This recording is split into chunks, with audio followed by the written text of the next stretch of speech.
what else did you have? Because obviously I grew up with alcoholics, I like the bit about alcoholics, and I like the bit about like blacking out and how alcoholism is like a gene or genes, an addition of genes together, programmed in, and it makes sense. So, and when it was like, so we've obviously listened to a couple of podcasts, read some of the studies and that. So, well, it's no opinion what we're saying, but you would need to look at if whatever we are saying now is like we've listened to somebody else and we've agreed that we think they're correct. Is that right? Yeah, their biases is spoke to the situations that we know firsthand. Like I said, being kind of brought up in households of a lot of alcohol consumption.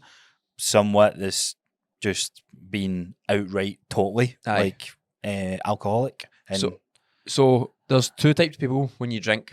There's the people who feel sleepy, and there's the people who actually feel more awake. No, I was like, people feel more awake when they drink. That's me. Is it? Mm-hmm. Right. Now, depending on the mood, because I've been like... Depends how tired you are. Aye, so see my stag do? Yeah. See the second day, we drank a lot on the first night. Day. Everybody fucked it. We got up, done activities and that. And I wanted to go to sleep in the middle of the day. And all the guys were like annoyed at me because they all went out. And I went for like a wee midday nap. So I arrived and I was like, right, I'll buy everybody shots. So I bought like 12 shots for everyone. And my mate was that annoyed with me, Dale. And he's like, no drink that. Says, I'm actually no speaking to you. He's like, I'm actually pissed you've done that.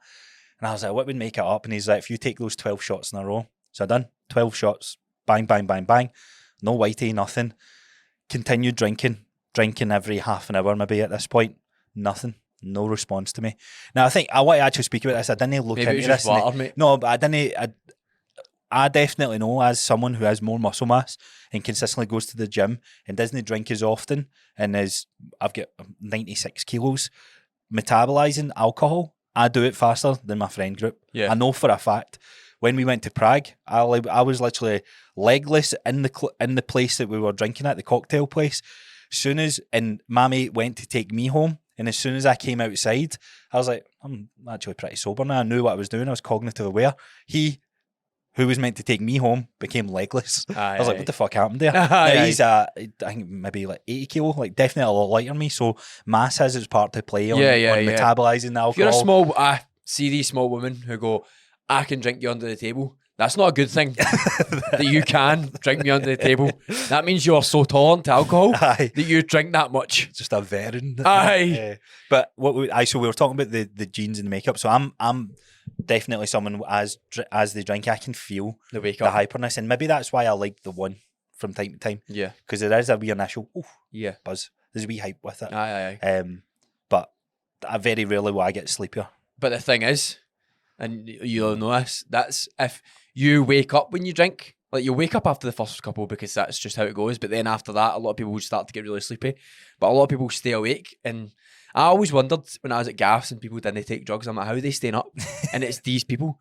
And you are much more predisposed to be an alcoholic if it wakes you up. Yeah. And it keeps you up because you really like the feeling. Well, that's what I mean. It makes you feel really fucking good. That's why we get addicted to anything. Yeah, it's the dopamine rush. It makes you so high. Aye, it's the endorphins that you get. Oh man, and it's actually mad that alcohol can make you that high because it doesn't. I genuinely never felt like that. So Mike Israel done a YouTube video just a couple of days ago on drink, and he has a 9-step point as to like what to do, like to help get stronger and muscle building, but still drink.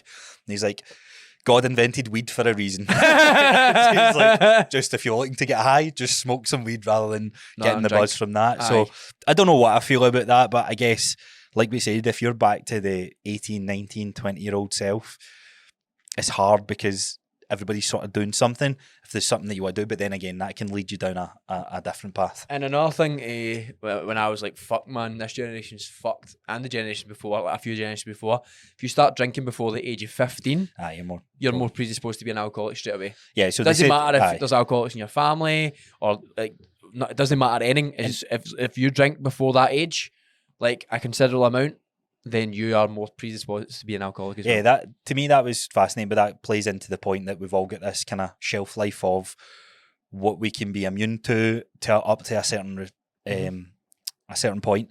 And it makes sense. The earlier you drink, the earlier you do anything, the quicker that then hits. Aye. So the last